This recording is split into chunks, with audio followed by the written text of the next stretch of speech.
was to formulate what is the focus point of this meeting? Supplementation with hydrogen or running an engine with hydrogen? Both. Both. Predominantly, we're doing just as a boost, just adding, electrolysis gas to, to an engine to try to improve emissions. Well, that gentleman in the middle here, he just said about racing. He spoke a lot of truth. That if you want to run an engine or a particular fuel, you build the engine for that fuel. So if we're looking at the problem from the consumer point of view, there are millions of vehicles on the road. That we clean up the emissions, what they do, reducing the fossil fuel consumption of it.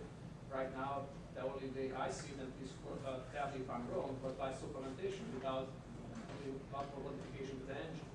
So is that the most viable focus point of this meeting here? Yeah, the most viable is probably, a boosting. But the main issue is, as you said, designing an engine for the fuel. So we need engine that's designed for supplementation. I mean, the biggest issue is the car's computer. That's the number one problem. So. Yeah, so it's not the engine, it's the right software. now it's not the engine, it's the software. Yeah. It's the software. But what about, do you guys have any experimental data of supplementing fuel as alcohol, so the flex fuel engines with hydrogen? How is that work? Anybody knows about that? I don't personally, but I know there is people, but it's tough when you do this research on this stuff, to find what's real and what's not. And myself, I'm working on it. I'm still working on it. I got the engine to run, but as far as supplementation, at this point, to be honest, I haven't been successful yet.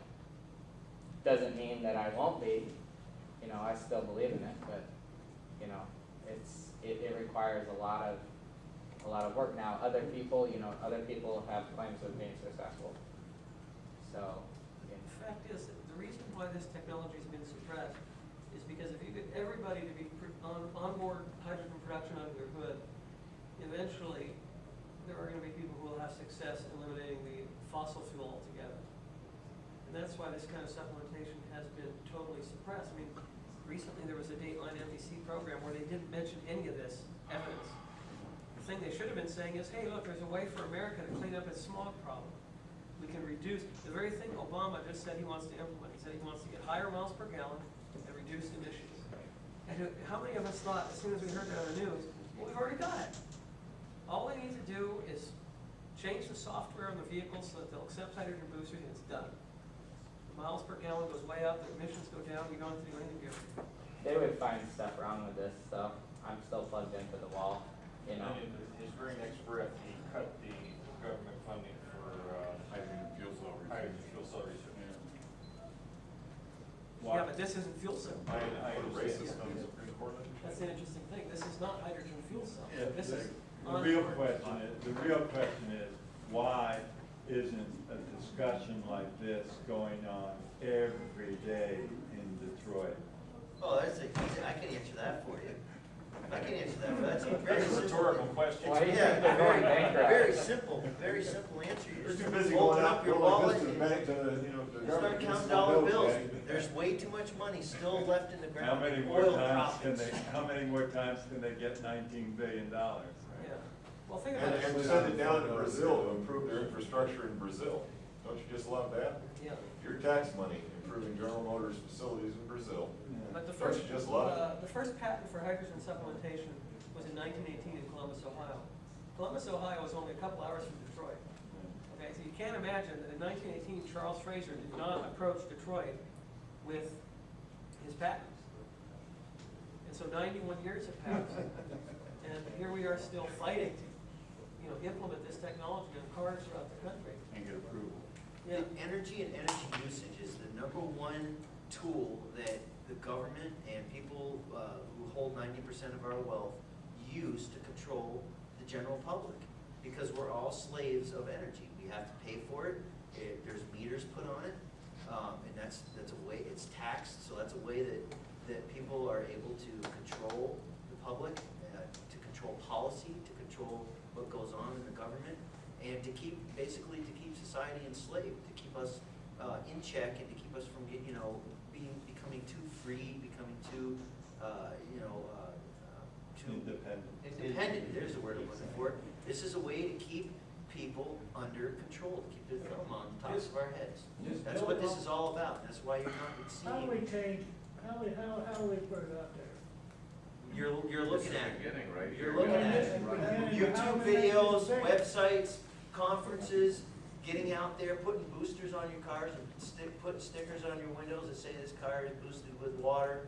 I've got 100 videos on YouTube. Just about everybody sitting up here in front of you has a website of some sort or other. We're all building devices. We're promoting them. And I think We're too, fighting the good fight in the forums. We're standing up to the naysayers and. How about a mission to providing our click and data clack? proof. A mission to click and clack. Get the best outfits that really work, get your best proof together, challenge Click and Clack, the Tappet brothers. You guys don't listen. Yeah, I know who they are. You know who they are. I mean, they get out the 20 million people, and if you can get it by them, it's gonna be a jump. Well, you know what's happening right now? and They're funded by big oil money. But They they'll don't wanna see this listen, you stuff. challenge them. This is something that needs to happen. Local mechanics in all the cities throughout this country need to start installing the hydrogen supplementation units on cars, and it's already happening. In fact, somebody just announced that AMCO is taking on a line of hydrogen boosters that they'll be installing nationwide through their training facility. isn't that right? AMCO? Yeah. So that's yet to be announced officially, but that leaked out. And so it's happening. This guy, there's a guy that keeps raising his hand.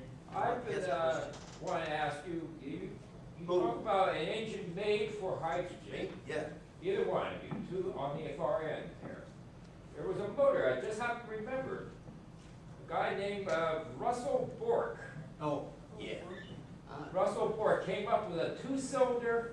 Two-stroke, right? Two-cylinder, but it looks like a two-stroke, but it's not. Yeah, I've seen it. It's a Yeah. two-stroke, basically gas diesel. Yeah. Three moving parts. Heard about that. Compression ratio out of this world, I mean, really out of this world for a gas engine. Because a gas engine mostly can only go up to about 14:1 compression ratio. This went up to 50 and then some compression ratio. That's a diesel. Bork engine, B-O-U-R-K-E. Yes, it's, But the power curve on this engine was just right up there. you don't have to use diesel, you can actually use gasoline, you can use hydrogen. And that's one other thing. It ran on hydrogen, but it was biogas hydrogen. And anybody who has ever worked in the welding field, which that's my specialty, knows that when you work with hydrogen, you do not open that bottle up to the open air unless you want to see the air around you just catch on fire. Absolutely. No, that's right. Because you gotta use a gauge on it.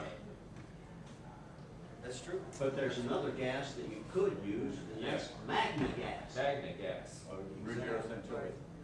I'm sorry if I got Synthetic. uptight a little bit, but, Yeah. you know. But getting back to the question